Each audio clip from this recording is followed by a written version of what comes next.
খবর শুনছেন Birbhum news TV YouTube channel থেকে। আজকের বিশেষ খবর হলো লোকসভা নির্বাচনের প্রস্তুতির অঙ্গ হিসেবে রাজ্যের সব জেলায় আইন শৃঙ্খলা পরিস্থিতি পর্যালোচনা করেছেন রাজ্যের মুখ্য নির্বাচনী আধিকারিক। স্বীকৃত রাজনৈতিক দলগুলিকে প্রশিক্ষণ দেওয়ার সিদ্ধান্ত। সন্দেশখালীর ঘটনার প্রতিবাদে কলকাতায় টানা 3 দিন ধর্ণা কর্মসূচি পালন করবে বিজেপি। স্থানীয় মানুষদের সঙ্গে কথা বলতে গতকাল সন্দেশখালী গেছেন রাজ্যের 2 মন্ত্রী। প্রধানমন্ত্রী নরেন্দ্র মোদী আজ আকাশবাণীতে মন কি বাত অনুষ্ঠানে তার চিন্তা ভাবনা দেশ বিদেশের মানুষের সঙ্গে ভাগ করে নেবেন। প্রধানমন্ত্রী আজ ভার্চুয়ালি কল্যাণী এইমসের আনুষ্ঠানিক উদ্বোধন করবেন। দূষণ সংক্রান্ত ছাড়পত্র নিয়ে শুরু হয়েছে বিতর্ক। আসছি বিস্তারিত খবরে। নির্বাচন কমিশন এই প্রথম দেশের স্বীকৃত রাজনৈতিক দলগুলিকে প্রশিক্ষণ দেওয়ার সিদ্ধান্ত নিয়েছে। ভোটের দিন যাতে কোনো রকম বিশৃঙ্খলা কিংবা হিংসার ঘটনা না ঘটে সেক্ষেত্রে রাজনৈতিক দলগুলোর একটা বড় ভূমিকা থাকে। কমিশন এবার সেই দিকেই নজর দিয়ে রাজনৈতিক দলগুলোকেও প্রশিক্ষণ দেবেন। আগামী 29শে ফেব্রুয়ারি কলকাতায় রাজ্যের মুখ্য নির্বাচন আধিকারিকের দপ্তরে 8টি স্বীকৃত দলের প্রতিনিধিদের বিশেষ প্রশিক্ষণ দেওয়া হবে বলে সূত্রে জানা গেছে। গতকাল বিভিন্ন জেলার জেলাশাসক ও পুলিশ সুপারের সঙ্গে বৈঠক করেন রাজ্যের মুখ্য নির্বাচনী আধিকারিক। রাজ্যের সব জেলায় আইন শৃঙ্খলা পরিস্থিতি কেমন রয়েছে সেই বিষয়ে এদিনের বৈঠকে আলোচনা হয়। পাশাপাশি রাজ্যের বিভিন্ন জেলায় স্পর্শকাতর বুথের তালিকা নিয়েও এদিন কথা হয়েছে বলে খবর। উপস্থিত ছিলেন রাজ্যের এডিজি আইন শৃঙ্খলা ও কলকাতা পুলিশের পুলিশ কমিশনারও। জাতীয় নির্বাচন কমিশনের তরফে যে নির্দেশিকা দেওয়া হয়েছে সেগুলি এদিন পাওয়ার পয়েন্ট প্রেজেন্টেশনের মাধ্যমে জেলা শাসক ও পুলিশ সুপারদের কাছে তুলে ধরা হয়। ইতিমধ্যে কমিশন অফিসে স্পর্শকাতর অঞ্চল ও স্পর্শকাতর বুথের তালিকা জমা পড়েছে। এই তালিকা যাতে নিখুঁত থাকে সে ব্যাপারে সতর্ক করেছে মুখ্য নির্বাচনী আধিকারিকের দফতর। সন্দেশখালী সহ রাজ্যের বিভিন্ন জায়গায় বিভিন্ন হিংসাত্মক ঘটনা সম্পর্কে প্রশাসনকে আরও সতর্ক থাকার নির্দেশ দেওয়া হয়েছে। সমস্ত জামিন অযোগ্য গ্রেফতারি পরোয়ানা কার্যকর করার জন্য প্রশাসনকে নির্দেশ দেওয়া হয়েছে। জানা গিয়েছে আগামী বৃহস্পতিবার উত্তর ও দক্ষিণ 24 পরগনা ও কলকাতা নিয়ে একটি বিশেষ বৈঠক ডেকেছে মুখ্য নির্বাচনী আধিকারিকের দফতর।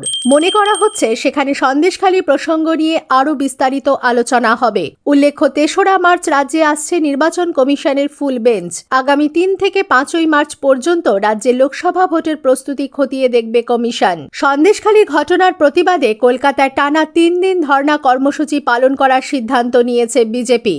আগামী মঙ্গলবার 27শে ফেব্রুয়ারি থেকে বৃহস্পতিবার 29শে ফেব্রুয়ারি পর্যন্ত গান্ধী মূর্তির পাদদেশে এই ধর্ণা চলবে। সূত্রের খবর ওই কর্মসূচিতে দলের রাজ্য সভাপতি সুকান্ত মজুমদার এবং বিরোধী দলনেতা শুভেন্দু অধিকারী নেতৃত্ব দেবেন। এরপরে 1, 2 ও 6 মার্চ রাজ্যের প্রধানমন্ত্রী নরেন্দ্র মোদীর জনসভা করার কথা। সন্দেশখালী নির্যাতিতা মহিলাদের বারাসাত কাছারি ময়দানে প্রধানমন্ত্রীর সভায় নিয়ে যাওয়ার পরিকল্পনাও রয়েছে বিজেপির। এদিকে সন্দেশখালীর ঘটনা জাতীয় স্তরে নিয়ে যেতে রাজ্য বিজেপি সভাপতি সুকান্ত মজুমদার এবং বিরোধী দলনেতা শুভেন্দু অধিকারী দিল্লি সফরে গেছেন। বিষয়টি নিয়ে দলের কেন্দ্রীয় নেতৃত্বের সঙ্গে আলোচনা করবেন তারা। এদিন বিমানবন্দরে সাংবাদিকদের প্রশ্নের উত্তরে শ্রী অধিকারী বলেন,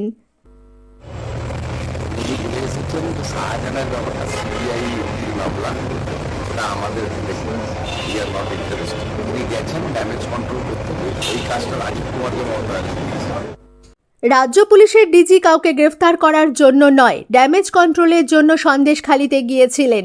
সেখানে পুলিশ প্রশাসনের পরিবর্তে দলের হয়ে কাজ করেছে। নারী নির্যাতন এবং জমি দখলের অভিযোগের মধ্যে রাজ্যের 2 মন্ত্রী পার্থ ভৌমিক এবং সুজিত বসু গতকাল সন্দেশখালী গেছেন। সঙ্গে রয়েছেন সংশ্লিষ্ট দফতরের আধিকারিকরা। স্থানীয়দের সঙ্গে কথাও বলেন তারা। পার্থ ভৌমিক বলেন, রাজ্য সরকার দখল হয়ে যাওয়া জমি ফিরিয়ে দিতে বদ্ধপরিকর। মানুষের সমস্যা সমাধানের জন্য প্রত্যেকটা মানুষের সাথে দরকারে আমরা কথা বলবো। কারণ আমরা যদি কেউ জমি দখল করে সে যেই হোক, রাম শ্যাম যদু মধু, জমি ফেরত হবে। অলরেডি 258টা অ্যাপ্লিকেশন জমা করেছে, 100টা সলিউশন হয়ে গেছে। পার্থ ভৌমিক বলেন, শাহজাহানের বিরুদ্ধে তদন্তভার হাতে পেলে রাজ্য পুলিশ 10 দিনের মধ্যে তাকে গ্রেফতার করবে। গ্রামবাসীরা মুখ্যমন্ত্রী সন্দেশখালী সফরের দাবি তুললে আর এক মন্ত্রী সুজিত বসু বিষয়টি তাকে জানানোর আশ্বাস দিয়েছেন।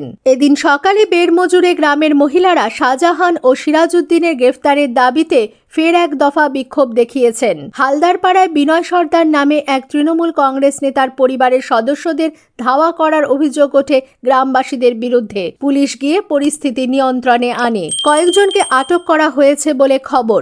গ্রামবাসীদের অভিযোগ, শেখ সিরাজউদ্দিনের মাধ্যমে বিনয় সর্দার জোর করে জমি দখল করত।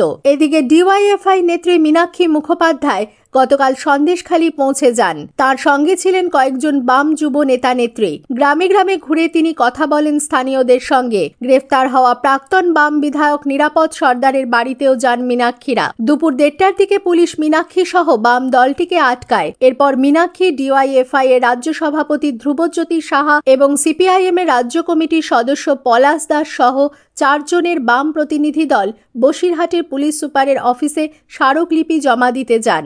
পরে সাংবাদিকদের মুখোমুখি হয়ে মীনাক্ষী বলেন, গ্রামবাসীদের জমি গায়ের জোরে দখল করা হয়েছে। এর বিরুদ্ধে কোনো ব্যবস্থা নেয়নি প্রশাসন। যে জমি আজকে তৃণমূলের নেতা মন্ত্রীরা বুক বাজিয়ে গলা হাঁকিয়ে ফেরত দিতে এসছে, দুয়ারে সরকার কোথায় ছিল? প্রশাসনিক মিটিং এ আমাদের ট্যাক্সের টাকা কোটি কোটি টাকা খরচা করেছে, কোথায় ছিল?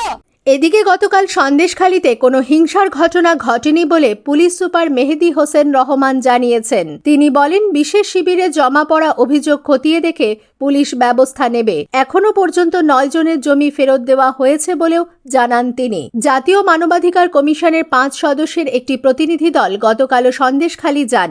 এদের মধ্যে 3 জন জেলিয়াখালীতে গিয়ে গ্রামবাসীদের সঙ্গে কথা বলেন। পরে সন্দেশখালী থানায় গিয়ে পুলিশ আধিকারিকদের সঙ্গে সাক্ষাৎ করার পর তারা ওই অঞ্চল ঘুরে দেখেন। উল্লেখ্য, গতকাল মানবাধিকার কমিশনের প্রতিনিধিরা সন্দেশখালী গিয়ে স্থানীয়দের সঙ্গে কথা বলেন।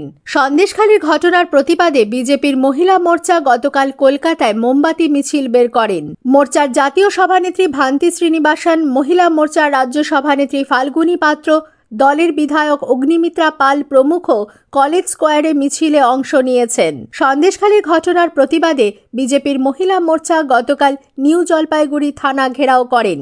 বর্ধমানে কার্জন গেট চত্বরে বিজেপি মহিলা মোর্চার তরফে ধর্ণা কর্মসূচি পালন করা হচ্ছে। সন্দেশখালী কাণ্ডে জাতীয় মানবাধিকার কমিশনের তৎপরতাকে কটাক্ষ করেছেন প্রদেশ কংগ্রেস সভাপতি বহরমপুরের সাংসদ অধীর রঞ্জন চৌধুরী। গতকাল এক সাংবাদিক বৈঠকে তিনি বলেন, কমিশন এ রাজ্যে যতটা তৎপর তা অন্য রাজ্যের ক্ষেত্রে দেখা যায় না।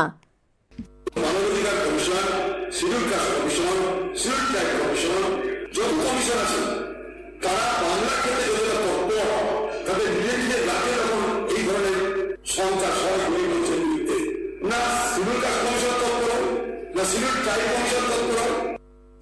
সন্দেশখালীতে গরিব খেটে খাওয়া মহিলারা প্রকাশ্যে নির্যাতন, জমি দখল ও যৌন হেনস্থার অভিযোগ করলেও তৃণমূল কংগ্রেস নানা কৌশলে সেগুলিকে ধামাচাপা দিতে চেষ্টা করছে। সন্দেশখালীতে শিখ আইপিএস আধিকারিককে খালিস্তানি বলার অভিযোগের প্রেক্ষিতে শিখ সম্প্রদায়ের বিক্ষোভ প্রতিবাদ গতকালও অব্যাহত। এই মন্তব্যের জন্য রাজ্য বিজেপি নেতাদের প্রকাশ্যে ক্ষমা চাওয়ার দাবিও জানিয়েছেন তারা। ওই মন্তব্যের প্রতিবাদে কলকাতায় গতকাল ফের বিক্ষোভ মিছিল করে শিখ সম্প্রদায়ের মানুষ।